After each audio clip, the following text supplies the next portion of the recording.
It is HPR, All Things Considered. I'm Dave Lawrence. Today, a fantastic storyteller, keyboard legend. And like I was saying to him before we started this, so many folks wish they could have sat that close to Jerry Garcia like he did, while working, no less, which is the crazy part of that. And for so long, there's so many things. And one of them is the way this guy would make Jerry Garcia smile with his keyboard work. And I can tell you, it was Melvin Seals, ladies and gentlemen, who Jerry was smiling at with the Jerry Garcia Band. He has a version of that he's working at the Blue Note Hawaii tonight. Then Friday and Saturday on the Garden Isle at the Porter Pavilion. Tuesday and Wednesday, the 16th and 17th, it says on his site, lovely Paia Town on the Valley Isle, Melvin Seals and JGB.com. You can learn more. And a pleasure to welcome back this magical cat. Melvin, what are you doing? A heartfelt mahalo for being with me. I'm so grateful. Thank you. Thank you very much. It's been a while, and it's long overdue. Yeah. Walk us all the way back to Jerry had been going for a while before you got into his circle. How Jerry Garcia of the Grateful Dead ends up getting you on board, because for context, you then ride this thing to the end, essentially. I guess I did. Wow. Well, how I got with Jerry was pretty interesting. Jerry had saw me with Elvin Bishop. There was a big concert in San Diego. I was with the Elvin Bishop Band at the time. My friend Merle Saunders was with Jerry. I didn't know who Jerry was. I knew the name Grateful Dead because there's a huge band in San Francisco. And when they play the Oakland Auditorium, around New Year, they do those series of shows. So you knew the name because Channel 7 would talk about it. The Grateful Dead and the people that lived around there, how they didn't like the fans camping out. You heard all that stuff. I never put it together, but you just knew it. So, again, not being a fan of the music at that time, it doesn't mean anything. It's like Janis Joplin. I know who she was, but I didn't know her songs. Right. Jefferson Starship. I knew the name. You didn't know their songs. And so we did this concert in San Diego, and Jerry asked, because they told me, and that was so gratifying to one day hear this, he asked who was on the keyboard. He never came out. The Elvin Bishop Band did our set. We left. I never saw Jerry. I never even saw Merle, who was my friend. And so one day when I got one, and when he says, yes, I know who you are. What?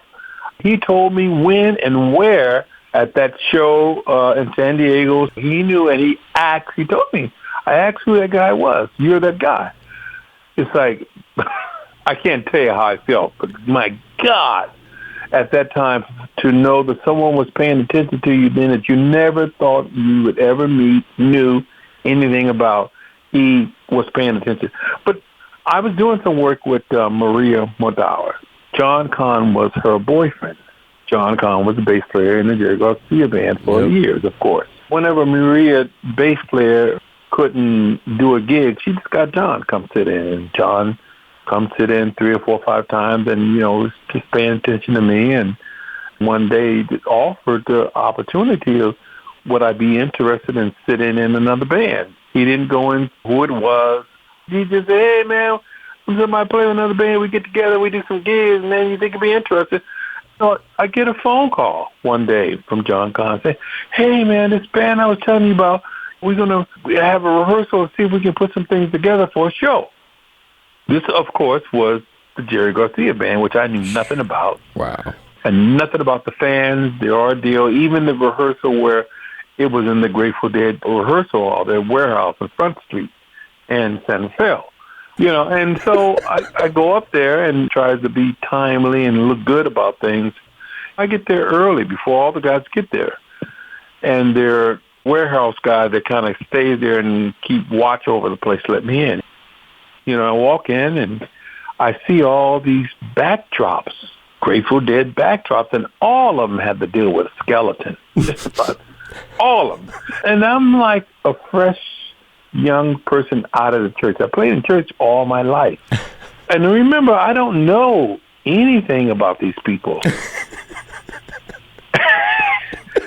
And you can just imagine, it's like, what? And then the other thing, it wasn't too long before Jim Jones Has a Massacre. So this was about 78, you're saying, when you first arrive in? Yes.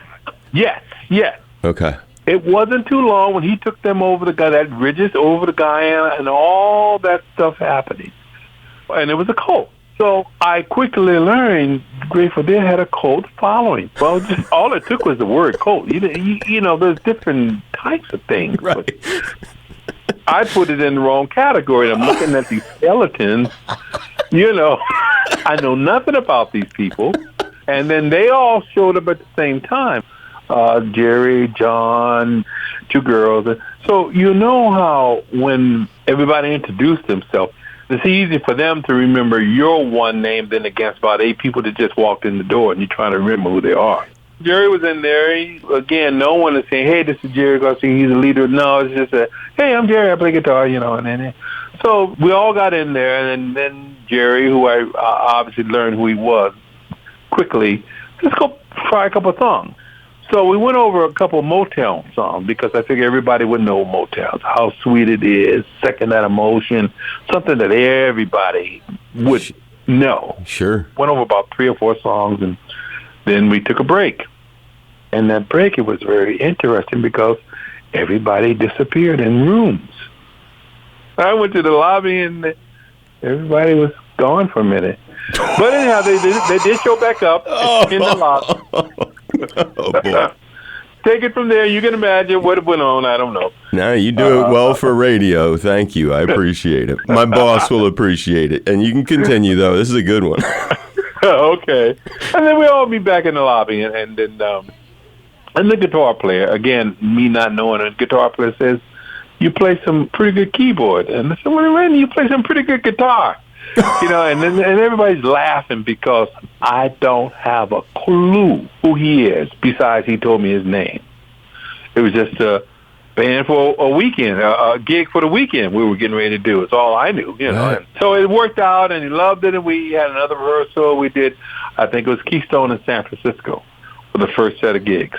And we did those, and fans showed up, and it went nothing. It just went on from there. I quickly learned what I was involved with.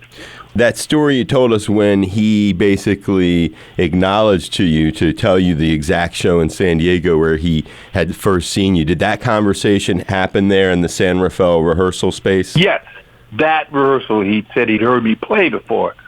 Because my first few gigs kind of out of the church, because I was producing gospel music, church choir. It was all my work was all church. Yeah. I did some Broadway plays here in San Francisco, and from the Broadway play came Melvin Bishop.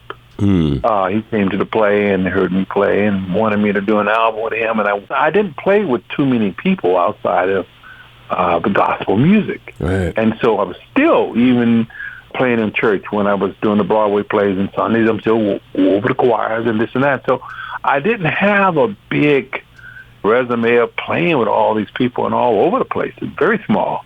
And for this guy to say, I've heard you play in San Diego, I'm like, you know, it would mean a lot.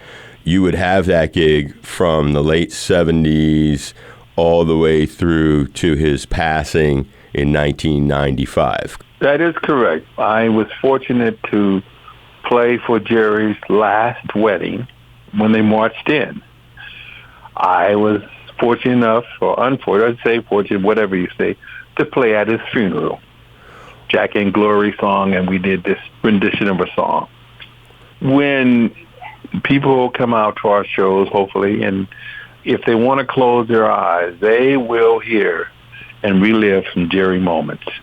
I stay true to that. Now, there's some things that I explore that I change around and make sure you understand, hey, this Melvin having fun here and wanted to go here with this. But there are many songs that we don't tamper with, and we get deep in what we've learned from Jerry, and I just don't change it, you know.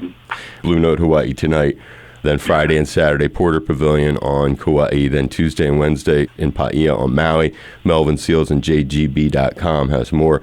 This is the guy, as he was playing, no joke, Jerry would look over, and I just offer that when people are there, it might make them smile, too. Yeah. I hope you had fun today. Go on, you're a great storyteller, Melvin. Stay All safe. right, my friend. Thank you. Appreciate it, Melvin. Thank you so much. costs a lot to win. We might must do. You and me better spend some time just wondering what to choose. Goes to show you don't ever know. Watch each card you play and play it slow. Wait till that deal go round. Don't you let that deal go down. No, no. Been gambling here about for 10 good solid years. If I told you about all that went down, you would burn both your ears. Don't you show you don't ever know. Watch it